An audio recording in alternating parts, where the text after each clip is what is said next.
రాష్ట్రంలో నూతన మద్యం పాలసీ అని చెప్పారు అధ్యక్ష. నూతన మద్యం పాలసీ అంటే ఏంటి అధ్యక్ష?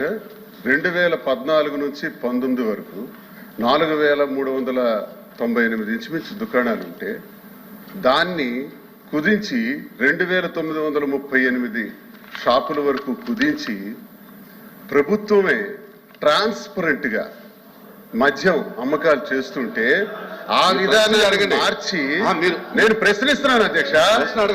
నేను ప్రశ్నిస్తున్నాను, వినాలా?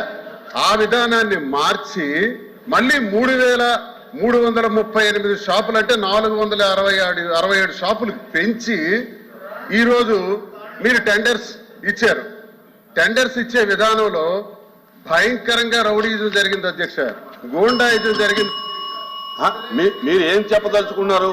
మీరు ఏం అడగదలుచుకున్నారు? అడగండి. అడుగుతున్నాను అధ్యక్ష, ఇది నూతన మద్యం విధానమా?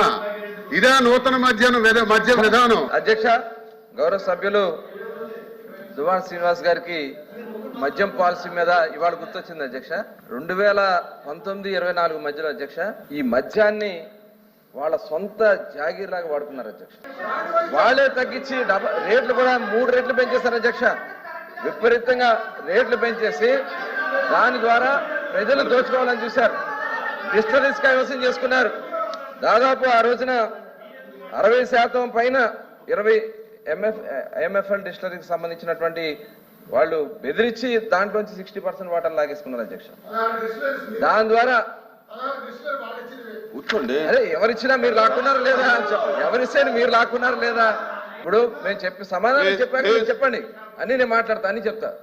ఇప్పుడు 3396 షాపులకి మేము పిలిచాం అధ్యక్ష. యాక్చువల్గా 10% మేము ఎవరైతే కళ్ళు గీత సోదరులు ఉంటారో వాళ్ళకి 10% షాపులు ఇవ్వడం తప్ప అధ్యక్ష.